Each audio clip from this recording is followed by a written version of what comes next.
മോളെ നീ കാര്യം പറ. അമ്മ അരുണോ വല്ല നിന്നോട് എന്തെങ്കിലും പറഞ്ഞോ? നീ എന്തിനാ ഈ രാത്രി എടുത്തിന്റെ ബാഗ് തൂക്കിങ്ങി വന്നത്? അമ്മ, കഴിഞ്ഞ 1 മാസമായിട്ട് എനിക്ക് ജോലിയില്ല. കമ്പനി നഷ്ടത്തിലാന്ന് പറഞ്ഞ് ഞങ്ങൾ ചിലര് ജോലിയിൽ നിന്ന് പിരിച്ചു വിട്ടു. ജോലി നഷ്ടപ്പെട്ട അന്ന് മുതൽ അരുൺ എന്നോടൊരു സ്നേഹമില്ല. എന്നും വീട്ടിൽ അടിയും ബഹളവാ. എനിക്ക് സഹിക്കാൻ പറ്റാതെ ഞാൻ അവിടെ നിന്ന് ഇറങ്ങിപ്പോന്നു. ഇനി ഞാൻ അങ്ങോട്ട് പോയില്ല. നീ ഈ ചെറിയ കാര്യത്തിനാണോ പെണങ്ങി ഇങ്ങോട്ട് വന്നത്? ഭർത്താവിന്റെ വീട്ടിലാവുമ്പോ ഇങ്ങനെയൊക്കെ ചെറിയ ചെറിയ കാര്യങ്ങളുണ്ടാവും. അതൊക്കെ സഹിക്കണം അഞ്ജലി. നാട്ടുകാരറിഞ്ഞ എന്നെയല്ലേ കുറ്റപ്പെടുത്തുള്ളൂ. നിന്നെ വളർത്തി ഇല്ലാതാക്കി കളഞ്ഞു എന്ന് പറയൂലേ? അമ്മ എന്നെ കുറ്റപ്പെടുത്താണോ? എനിക്കവിടെ തീരെ പറ്റാത്തോണ്ടാ ഞാൻ തിരിച്ചു വന്നത്. എനിക്കൊന്നും കേൾക്കണ്ട അഞ്ജലി. നാളെ രാവിലെ നീ തിരികെ പൊക്കോണം. ഈ ചെറിയ വഴക്കിന്റെ പേരിലൊക്കെ ഇങ്ങനെ വീട് വിട്ട് ഇറങ്ങി വരുന്നതൊന്നും നല്ല പെൺകുട്ടികൾക്ക് ചേർന്നതല്ല. അമ്മ, അവളൊന്നിപ്പോൾ ഇങ്ങോട്ട് വന്നല്ലേ ഉള്ളൂ. അവൾ വിഷമിച്ചിരിക്കുന്ന ഈ ഒരു അവസ്ഥയിൽ അവൾ നാളെ തന്നെ പറഞ്ഞു വിടണോ? കുറച്ച് ദിവസം അവളോട് നിന്നിട്ട് പതുക്കെ പോട്ടെ, അതല്ല നല്ലത്. നീ അവളെ കാര്യത്തിൽ ഇടപെടണ്ട. ഇത് അവളുടെ കുടുംബകാര്യം, ഞാൻ നോക്കിക്കോളാം. പിന്നെ അവളെ കൂടുതൽ നീ വഷളാക്കാനും നോക്കണ്ട കേട്ടോ. അങ്ങനെ പറഞ്ഞതല്ലമ്മ. ഭർത്താവിൻ്റെ വീട്ടിൽ നിന്ന് വിഷമിച്ചിറങ്ങി വരുമ്പോൾ അവൾക്ക് നമ്മുടെയൊക്കെ സപ്പോർട്ടല്ലേ ആവശ്യം, അല്ലാതെ ഇങ്ങനെ കുറ്റപ്പെടുത്തുകയല്ല. ഇപ്പോൾ അവൾക്ക് മനസ്സമാധാനമാണ് വേണ്ടത്. നമ്മൾ അവളെ സപ്പോർട്ട് ചെയ്യണം. അമ്മ, ആര് പറഞ്ഞാലും ശരി, എന്തായാലും അവളോട് നിൽക്കട്ടെ. ഞാൻ അരുണനെ വിളിച്ച് സംസാരിക്കാം. അഞ്ജലി മോളെ, നീ പോയി ഫ്രഷ് ആവും. ചെല്ലേ.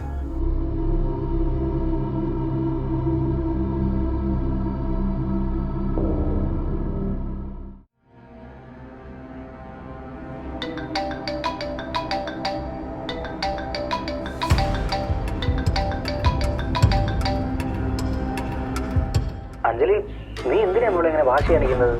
ഞാൻ നിന്നെ എത്രമാത്രം സ്നേഹിക്കുന്നുണ്ടെന്ന് നിനക്കറിയില്ലേ? നീ വീട്ടിൽ നിന്ന് പോയത് പിന്നെ ഞാൻ ആകെ തകർന്നുപോയി. എനിക്ക് ഒന്നിനും ഒരു ശ്രദ്ധ കിട്ടുന്നില്ല മോളെ. നീ വേഗം ഇങ്ങോട്ട് വാ. നിങ്ങൾ എന്തിനാ ഇങ്ങനെ കിടന്ന് അഭിനയിക്കുന്നേ? നിങ്ങളെ സംസാരം എൻ്റെ വീട്ടിൽ ആരെങ്കിലും കേൾക്കുമെന്ന് വിചാരിച്ചിട്ടാണോ? നിങ്ങളെ ഈ നാറിയ മുഖം ഉണ്ടല്ലോ, ഒരിക്കൽ ഞാൻ എല്ലാവരുടെ മുമ്പിലും വലിച്ചു കയറും. ഓർത്ത് വെച്ചോ. വലിച്ചു കയറാനോ? നീ ആരടി? ഇവിടെ നിന്ന് ഇറങ്ങിപ്പോ നിനക്ക് ധൈര്യം വന്നു അല്ലടി? ഞാൻ ഇവിടെ ആരോടും സത്യം ഒന്നും പറഞ്ഞിട്ടില്ല. നിങ്ങൾ എന്നെ അവിടെ ഇട്ട് ഇത്രയും ദ്രോഹിക്കുന്ന കാര്യം ഞാൻ ഒരു മനുഷ്യന്റെ അടുത്ത് ഇവിടെ പറഞ്ഞിട്ടില്ല. പറയാൻ നിനക്ക് ധൈര്യമില്ല. പറഞ്ഞാ നിന്റെ സുന്ദരമായ മുഖം പിന്നെ ആരും കാണില്ലെന്ന് നിനക്ക് അറിയാലോ. നിന്റെ ജോലികളെ എനിക്ക് അധികം സമയം വേണ്ടി വന്നില്ലെന്ന് നിനക്കറിയാലോ. നീ അവിടെ സുഖമായിരിക്കാന്നൊന്നും വിചാരിക്കണ്ട. നാളെ നേരം വെളുക്കുമ്പോ നീ ഇവിടെ ഉണ്ടായിരിക്കണം. ഇല്ല, ഞാൻ വരില്ല. ഞാൻ വന്നിട്ട് എന്തിനാ? ഒരു മൃഗത്തിനെ പോലെ എന്നെ അവിടെ ഇട്ട് വേട്ടയാടാനോ? ഞാൻ വരില്ല.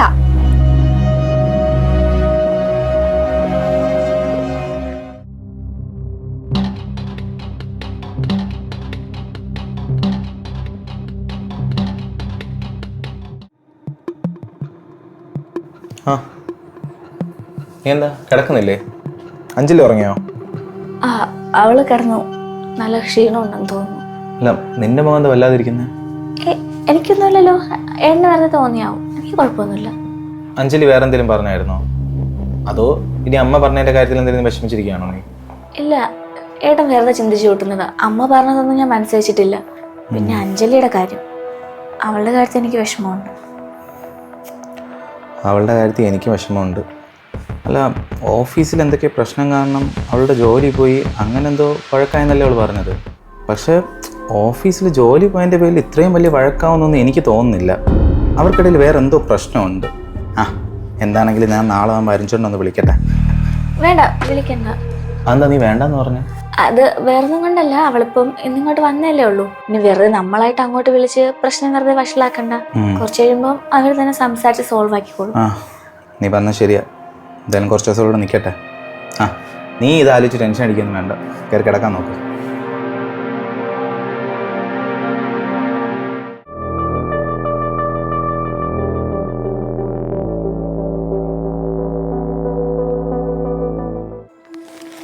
ആ, നീ എണീറ്റോ? ഞാൻ വിചാരിച്ച നീ ഉച്ചയെങ്കിലും ആവുമെന്ന് എണീക്കാൻ. ഒരു കാര്യം ചെയ്യ്, പെട്ടെന്ന് പോയി റെഡിയാവും. എന്തിനാ അമ്മ? എങ്ങോട്ട് പോവാനാ? എടി, എങ്ങോട്ടാണെന്നോ? നിന്റെ സ്വന്തം വീട്ടിലേക്ക്. ഞാൻ അരുണിനെ ഇന്ന് കാലത്തെ വിളിച്ചിരുന്നു.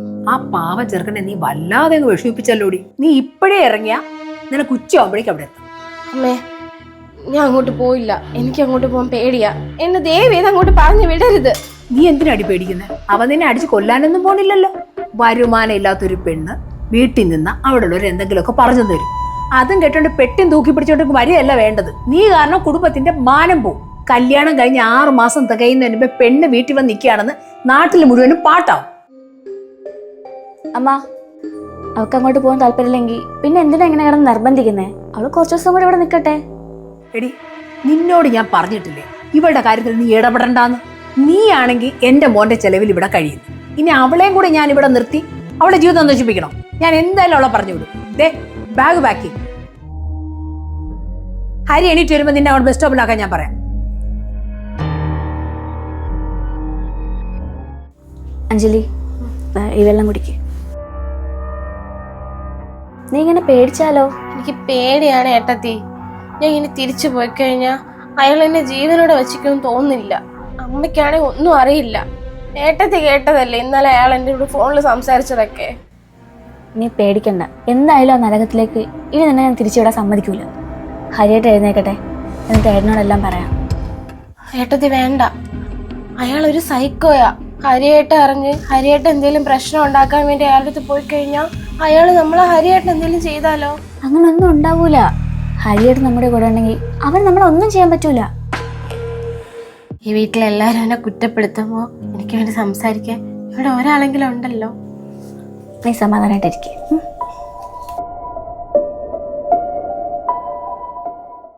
നീ നിന്റെ വീട്ടുകാരുടെ മുന്നിൽ ചെന്ന് കരഞ്ഞാലും ആരും നിന്നെ വിശ്വസിക്കാൻ പോണില്ല. നീ ഉണ്ടല്ലോ, നീ വെറും ഒരു ശവമാണ്. ഇയാൾ ഇത്രയ്ക്കും ദുഷ്ടനായിരുന്നോ? അപ്പൊ ഇത്ര നാളും കാണിച്ച സ്നേഹമൊക്കെ എല്ലാം അഭിനയായിരുന്നോ? അതെ ഏട്ടത്തി, എനിക്ക് അയാളെ പേടിയാ. എനിക്ക് എന്റെ ജീവിതം പോലും ഒരു പേടിയായിട്ടാ തോന്നുന്നേ.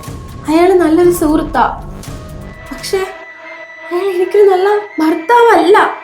ഞാനിത് പുറത്തൊക്കെ പറഞ്ഞാൽ തന്നെ ആൾക്കാരൊന്നും വിശ്വസിക്കാൻ പോകുന്നില്ല.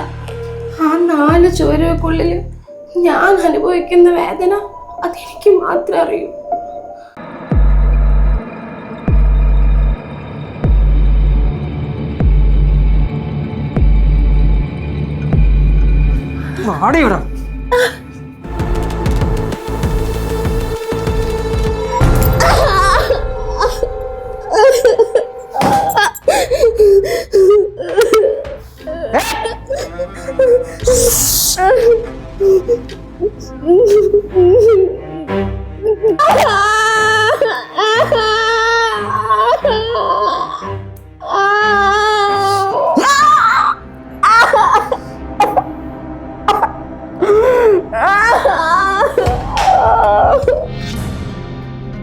നീ വിഷമിക്കാതിരിക്കുക.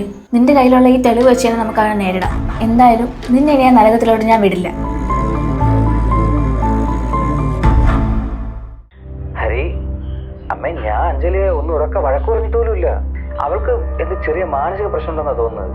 എപ്പോഴും സംശയമാണ്. ഞാൻ അവളെ പൊന്നു പോലെയാണ് നോക്കുന്നത്. ഞങ്ങൾക്കത് അറിയാം മോനെ. ഇതൊക്കെ അവളുടെ വിവരമില്ലായ്മ കൊണ്ടുള്ള പ്രശ്നങ്ങളാണ്. അവളും കുറച്ചൊക്കെ സഹിക്കണ്ടേ. മോൻ വിഷമിക്കണ്ട, ഞങ്ങൾ ഉടനെ തന്നെ അവൾ അങ്ങോട്ട് പറഞ്ഞേക്കാം കേട്ടോ. എന്നാ വെക്കട്ടെ, ശരി. ഹരിയേട്ടാ, അമ്മ, അവളെന്താ അവിടെ വല്ല അടിമയായിട്ട് പോയതാണോ ഇതെല്ലാം അങ്ങ് സഹിക്കാനായിട്ട്? നിങ്ങൾക്ക് അവളുടെ മാനസികാവസ്ഥയൊന്നും അറിയണ്ടേ? ആ അരുണുണ്ടല്ലോ, അവളോട് ഒരു സൈക്കോയെ പോലെ പെരുമാറുന്നത്. ദയവ് ചെയ്ത് അവളെ ഇനി അങ്ങോട്ട് പറഞ്ഞു വിടരുത്.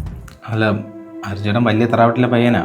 അവൾ പറഞ്ഞ പോലെ അങ്ങനെ വലിയ പ്രശ്നമൊന്നും ഉണ്ടാവില്ല. അമ്മ പറഞ്ഞ പോലെ നമുക്ക് അവളെ അങ്ങോട്ട് അയക്കാം. അതോടെ ഈ പ്രശ്നം തീരുമല്ലോ. ദേ, നീ ഞങ്ങളുടെ കുടുംബത്തിൽ ഇടപെടാൻ വരണ്ട, മനസ്സിലായ? അവളെ ഇവിടെ നിർത്തിയാലേ നാട്ടുകാരുടെ ചോദ്യങ്ങൾക്കെല്ലാം നീ മറുപടി പറയൂ. നാട്ടുകാരാണോ അമ്മ അവൾക്ക് ചോറ് കൊടുക്കുന്നത്? അല്ലല്ലോ. ഒരു പെണ്ണിന്റെ ജീവിതം തകരുമ്പോഴേ ഈ നാട്ടുകാരൊക്കെ കെട്ടുകഥ പോലെ കേട്ട് നിൽക്കാൻ മാത്രമേ കാണൂ. അതും കൂടി ഓർക്കണം.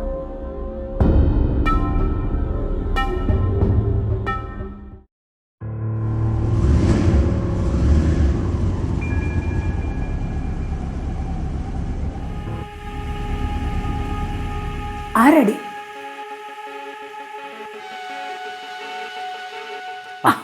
അരുൺ മോനോ, വാ ഇരിക്കും. അമ്മ സുഖമായിട്ടിരിക്കുന്നോ? ഞാൻ രാവിലെ തന്നെ ഇങ്ങനെ ഇറങ്ങി. ഈ ഓഫീസിലെ ചില ടെൻഷൻ കാരണം ഞാനും അവളും തമ്മിൽ ചെറിയ പ്രശ്നങ്ങളുണ്ടായി. അവളെ രാത്രി തന്നെ ബാഗ് എടുത്തോണ്ട് ഇങ്ങോട്ടൊന്നും ഞാൻ വിചാരിച്ചില്ല. ഇപ്പൊ അവളെ വിളിക്കാൻ വന്നതാ. അല്ല, അഞ്ജലി, ഞാൻ ഇപ്പൊ വിളിക്കാം. അഞ്ജലി, ദേ അരുൺ മോൻ വന്നിരിക്കണോ? മോ സങ്കടപ്പെടണ്ട, അവളിപ്പോ മോന്റെ കൂടെ വരും. ഹരിച്ചേട്ടാ, എപ്പോ എത്തിയേ? ഞാൻ വന്നേ ഉള്ളൂ.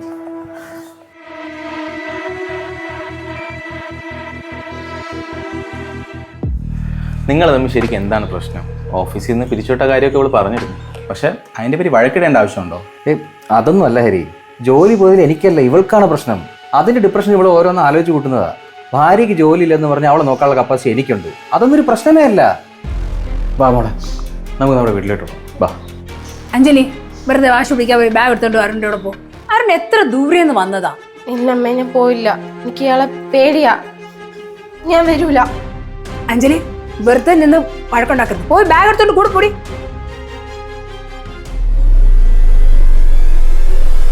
വാ. അഞ്ജലി എങ്ങോട്ട് വരുന്നില്ല, അവൾ ഇവിടെ തന്നെ നിൽക്കും. ആര്യ, നീ എന്തായി കാണിക്കുന്നത്? അവളുടെ ഭർത്താവ് ഒന്ന് വിളിച്ചാൽ തടയാൻ നീ ആരാ? ദേ, കൂടുതൽ സ്വാതന്ത്ര്യമൊന്നും ഈ കുടുംബത്തിൽ നീ കാണിക്കണ്ട. അവൾ എന്റെ മോളാ. അമ്മയുടെ മോളൊക്കെ തന്നെ ആയിരിക്കും. പക്ഷെ ഇയാളുടെ കൂടെ അവിടെ പോയിട്ട് അവൾക്ക് വല്ല സംഭവിച്ച പിന്നെ എന്റെ മുമ്പിൽ നിന്ന് കഴിയുന്നതും അമ്മ തന്നെ ആയിരിക്കും. അമ്മയ്ക്കൊക്കെ ഇവന്റെ ഈ ഒരു മുഖമല്ലേ അറിയാവുള്ളൂ. അവൾ ഇവിടെ വന്നത് തൊട്ട് അവൻ ദിവസവും ഇവളെ വിളിച്ച് ഭീഷണിപ്പെടുത്തലാണ്. വേറൊരു പിണക്കൊന്നും അല്ല അമ്മ ഇവരുടെ. ഈ അരുണുണ്ടല്ലോ, അവളൊരു മൃഗത്തെ പോലെയാണ് ഉപദ്രവിച്ചുകൊണ്ടിരിക്കുന്നത്. അമ്മയ്ക്ക് സ്വന്തം മോളെക്കാളും വിശ്വാസമാണല്ലോ ഈ നിൽക്കുന്ന മരുമോനെ. ഞാൻ പറഞ്ഞൊന്നും വിശ്വാസമായില്ലെങ്കിൽ അമ്മയ്ക്ക് തെളിവുകൾ കാണിക്കാം. അഞ്ജലി, ഫോൺ എടുക്ക്. നീ എന്താണ് കാണിക്കാൻ പോകുന്നത്? എന്റെ കുടുംബത്തിൽ കളിക്കാൻ നീ ആരടി? ഹരി, നിന്റെ ഭാര്യ അതിലിടുന്നുണ്ട്, കൺട്രോൾ ചെയ്യ്. ആര്യ, അതിലെന്താ ഉള്ളത്? നീ കാണിക്കും. വലിച്ചു കീറാനോ? നീ ആരടി? ഇവിടെ നിന്ന് ഇറങ്ങിപ്പോവാൻ നിനക്ക് ധൈര്യം വന്നു അല്ലടി? ഞാൻ ഇവിടെ ആരോടും സത്യം ഒന്നും പറഞ്ഞിട്ടില്ല. നിങ്ങൾ എന്നെ അവിടെ ഇട്ട് ഇത്രയും ദ്രോഹിക്കുന്ന കാര്യം ഞാൻ ഒരു മനുഷ്യൻ്റെ അടുത്ത് ഇവിടെ പറഞ്ഞിട്ടില്ല. പറയാൻ നിനക്ക് ധൈര്യമില്ല. പറഞ്ഞാ നിന്റെ സുന്ദരമായ മുഖം പിന്നെ ആരും കാണില്ലെന്ന് നിനക്ക് അറിയാലോ. എടാ, നിന്നെ എത്രത്തോളം വിശ്വസിക്കുകയും സ്നേഹിക്കുകയും ചെയ്തടാ ഞാൻ. എടാ, എന്തിനാണ് എന്റെ കുഞ്ഞിനെ എങ്ങനെയായിട്ട് ഉപദ്രവിക്കുന്നത്? അതെ, ഞാൻ ഇങ്ങനെയാണ്. ഞാൻ ഇനിയും അവളെ ഉപദ്രവിക്കും. ഇവളാണല്ലേ നിനക്ക് വീട്ടിൽ നിന്ന് ഇറങ്ങിയപ്പോൾ ധൈര്യം തന്നത്. എന്റെ ജീവിതം തകർക്കാൻ നോക്കുന്നുണ്ട് ഇപ്പൊ. എന്റെ ഭാര്യ കൈവയ്ക്കുന്നോ? എന്ത് മൃഗമാടാ നീ? സ്വന്തം ഭാര്യയെ ഭീഷണിപ്പെടുത്താൻ ഇങ്ങനെ മനസ്സ് തോന്നി? ഇറങ്ങി പോടാ എന്റെ വീട്ടിൽ നിന്ന്.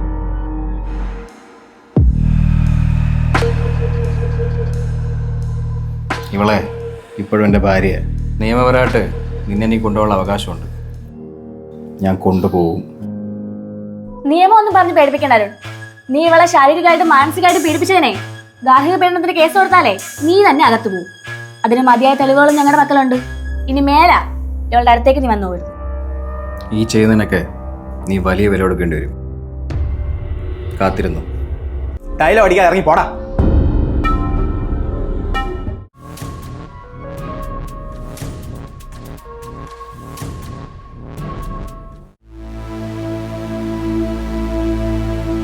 മോളെ, അമ്മയോട് ക്ഷമിക്കും. ജോലിയില്ലെന്ന് പറഞ്ഞ് ഞാൻ നിന്നെ ഒത്തിരി കുറ്റപ്പെടുത്തി. എന്റെ മോളെ ഞാൻ നരകത്തിലേക്ക് തള്ളിയിടാൻ നോക്കി. എല്ലാം അമ്മയ്ക്ക് പറ്റിയ തെറ്റ. അതൊന്നും സാരമില്ല അമ്മ, നമ്മളൊരു കുടുംബമല്ലേ. ഇനിയെങ്കിലും അഞ്ജലിക്ക് നമ്മൾ കൂടെ ഉണ്ടായിരുന്നാൽ മാത്രം മതി.